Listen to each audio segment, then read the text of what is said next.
नमस्कार साथियों, मैं संजय कुमार आप सभी का प्रतियोगी शिक्षा यूट्यूब चैनल पर स्वागत करता हूं। हमने भारतीय भूगोल में चैप्टर फर्स्ट भारत की अवस्थिति और विस्तार के अंतर्गत 6 पार्ट कंप्लीट कर चुके हैं। आज के 7वें पार्ट में हम भारत की तटीय सीमा रेखा या फिर बताइए क्या भारत की जलीय सीमा रेखा का समग्रता से अध्ययन करेंगे।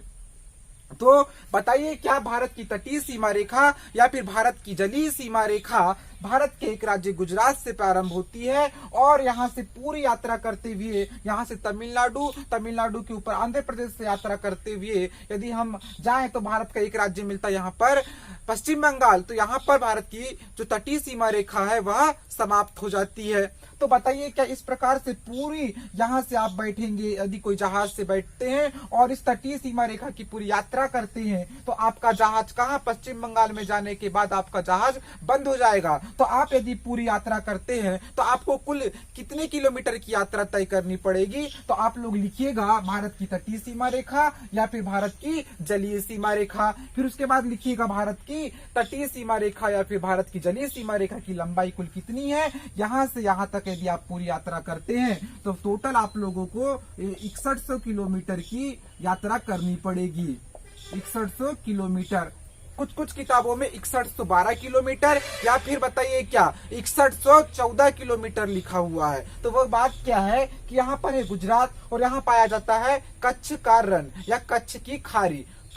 तो कच्छ का रण में जब बरसात आती है तो वो 14 किलोमीटर क्षेत्र में या फिर बताइए क्या 12 किलोमीटर क्षेत्र में पानी भर जाता है। तो कुछ लोग तब नापते हैं तो 1400 मतलब 6112 किलोमीटर आ जाती है या फिर बाद में नापते हैं गर्मी के दिनों में तो 6100 किलोमीटर आती है। तो आप कंफ्यूज ना होइएगा, कुछ किताबों में 6114 किलोमीटर भी लिखा हुआ है। तो आप लोग अप्रोक्स लिख लीजिए 6100 किलोमीटर। इस प्रकार से एक प्रश्न यहाँ पर इन भारत की तटीय सीमा रेखा या फिर भारत की जलीय सीमा रेखा से एक सामान्य सा क्वेश्चन बनता है कि भारत की तटीय सीमा रेखा पर या फिर भारत की जलीय सीमा रेखा पर कुल कितने राज्य अवस्थित हैं। तो आप लोग क्रम से लिखिएगा भारत की तटीय सीमा रेखा या फिर भारत की जलीय सीमा रेखा। भारत की तटीय सीमा रेखा पर अवस्थित राज्य,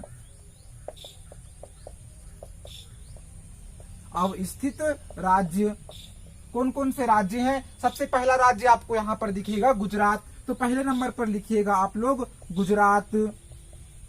दूसरे नंबर पर नोट कीजिएगा गुजरात के दक्षिण में यहाँ पर कौन सा राज्य है, आप लोगों को पता है महाराष्ट्र। तो दूसरे नंबर पर आप लोग राज्य लिखिएगा महाराष्ट्र।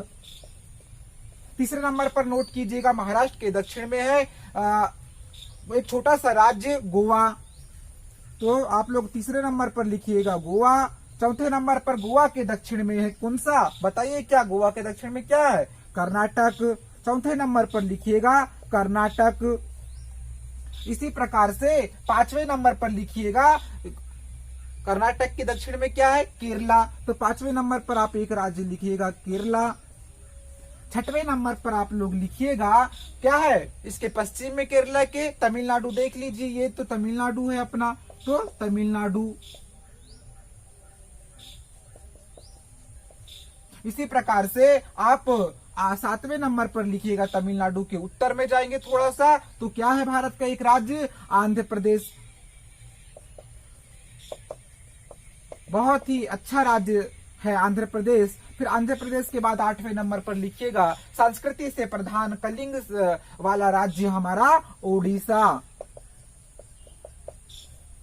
और 9वें नंबर पर लिखिएगा ओडिशा के ऊपर कौन सा राज्य है, बताइए क्या, ओडिशा के ऊपर एक राज्य है, ओडिशा के ऊपर एक राज्य है क्या, पश्चिम बंगाल। तो आप लोग 9वें नंबर पर लिखिएगा पश्चिम बंगाल।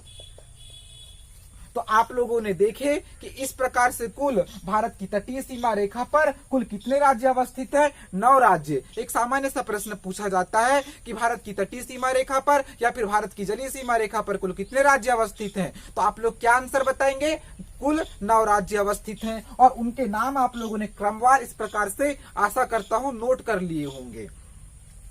तो मैंने आज के इस वीडियो लेक्चर में आप लोगों को भारत की तटीय सीमा रेखा पर अवस्थित राज्यों के बारे में जानकारी दी है। अगले वीडियो लेक्चर में इससे संबंधित और प्रश्नों का हम अध्ययन करेंगे। तब तक के लिए बहुत बहुत धन्यवाद।